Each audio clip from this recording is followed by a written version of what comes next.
Charlie, your dad's been dead for over 20 years. I'm just wondering, what made you want to publish these letters now? Well, the thing is, right back to when I was at school, I've got friends reminding me now that when they arrived, I used to read them out because they were just so not like anybody else's father's letters, which weren't frankly that interesting. My dad used to try and include everything that I might be interested, like, 6 Indians roasted to death in a car crash in Thiel. And so on. So it's gone back for years and throughout my life, wherever I've been, even in Africa, when the letters have arrived, I read them out and people enjoyed them. Now, these letters are, I've read some of the letters and they are, number one, very funny. And what I got from it was that he was a guy who obviously cared so much for his son. He loved you so much, but he was obviously very concerned about you. Now, as a parent, I can almost feel that despair coming through. At the time, did you realise how desperately he was trying to get you on the straight and narrow? No. In a nutshell. The thing is, what you'll notice about that, but unfortunately my entire attitude of this is that I'm completely unrepentant, both then and now, which is why the easiest thing, rather than try and be desperately repentant and say I'm desperate to, please my father, which I'm not, was to do this tribute. So my dad did the writing and the wit. I just did the disorderly conduct bit. There are so many great snippets in the book. Could you read some of your favourite bits for us, please? Here's a classic. This is my dad, who used to, rather than say things to me, he'd leave a note on the hall table. Dear Lupin, as a bourgeois reactionary, I'm inclined to think you pursue your code of being scruff and uncouth a little too far. Last night you parked the bubbler flush with the front door so that elderly guests arriving for dinner could hardly get in the house at all. Dinner was at 8:15 and you saw fit to appear at 8:40, well after the guests.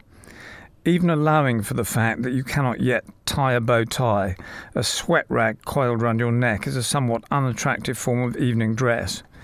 Your hands looked as if you'd been greasing a number 19 bus and had given them a quick flick over with a damp sponge.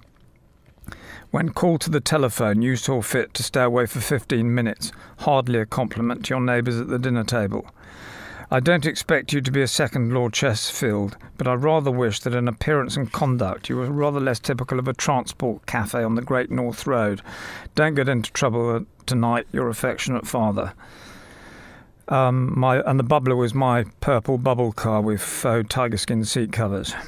Here's another one, which is after I was in the army for a while, which frankly wasn't a great success.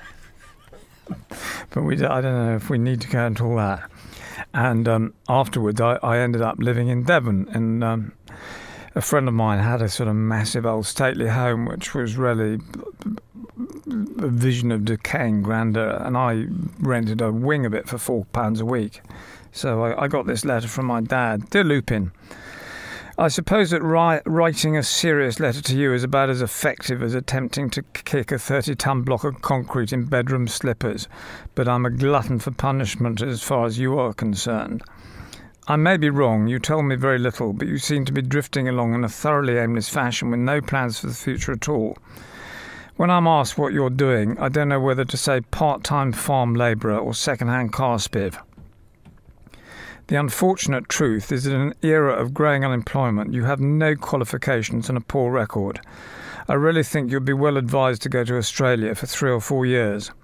It is a land of opportunity, and you would not have your boring old parents breathing down your neck and hoping that with maturity you would show some sense of purpose and become a little bit cleaner and tidier. I regret your relationship with your parents is rather unsatisfactory. Your mother really loved you too much when you were young, and the failures, shocks and troubles in recent years have hit her harder than you realise. That she is often tiresome and unreasonable with you is a direct result of her disappointment and the collapse of all her ambitions and hopes as far as you're concerned. Fundamentally, she is very fond of you still. If she cared less, it would be easier.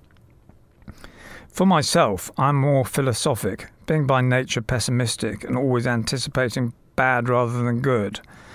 The army episode, though coming as it did without warning from you, was a fearful blow in a great many ways, and as I said at the time, it was the end of the road as far as our personal relationship was concerned. However, that did not appear to cause you to pause in your folly for even a fraction of a second. I was ready to back you to the hilt while you were in the army. Sometimes I find it hard to raise much interest now, but I'm sufficiently fond of you to care about you becoming a mere waster. I really think you ought to look ahead a bit and not live from hand to mouth. Don't rely on a fat slice of bread when I kick the bucket. As the way things are, there won't be much left, and in any case your ration will be in trust until you're 35, or alternatively until the trustees judge you to be a responsible person. I don't want my savings going on fourth-hand Aston Martins. If you insist on trading in cars, be very careful with both your own cheques and those you receive. You have been warned. Yours ever, D. You get the idea. I just love the "you have been warned," but yeah, it's still at the end. He signs it, forever loving your dad. Absolutely. It's always the love that actually, backs every letter up. Now, you have two sisters, like you said. Yeah. So did your dad write to your sisters in Yes. much the same vein? Yeah. Right, okay. Well, different, because, as I say to people who say I'm an author, well, I'm not an author. That, as I said outside, to describe myself as an author is so disingenuous. It takes disingenuous to boundaries Tony Blair didn't even get to. Whereas, so my dad did the writing and the wit. I just did the disorderly conduct bit. Whereas with my sisters, there wasn't so much disorderly conduct. Yes.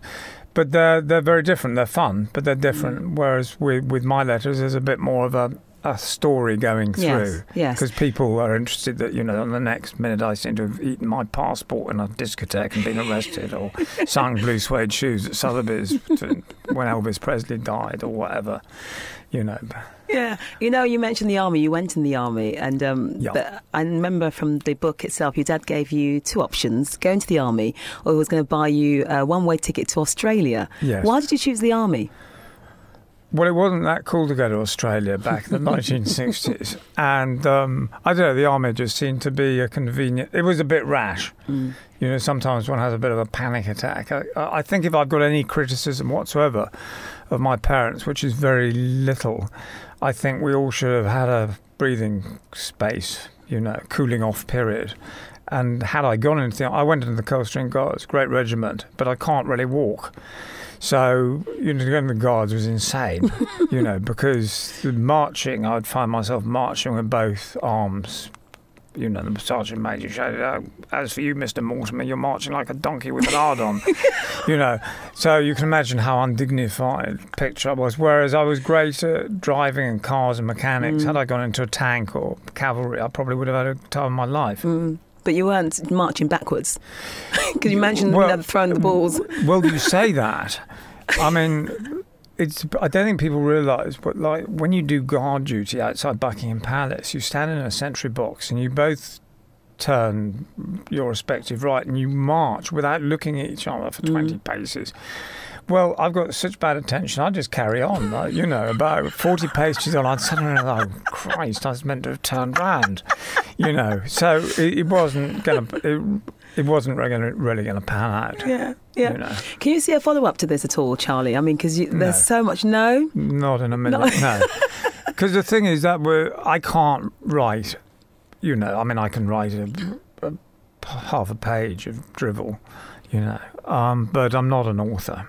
You can't get someone to ghostwrite for you? Oh, no, I wouldn't. No. I mean, the thing was, this was very much just a one-off tribute book.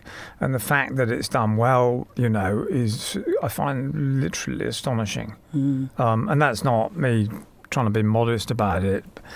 As I said, once the publishers had made their position clear, I thought within a few months I'd probably be flogging this around conservative bazaars and offering it with a free bottle of chutney, handmade by some local lady. So it's sort of gone on and on. And the Daily Mail seemed to love it. I mean, I must be the only person that has ever appeared in the Daily Mail where they gloss over some of my behaviour rather than accentuate it. They've actually kind of, like that stuff you buy in B&Q, you put on rough ceilings, they've kind of put that over me and made me out to be a lot better behaved than I was. So it's nice. And the book was, and continues to be, something charming. That was the idea.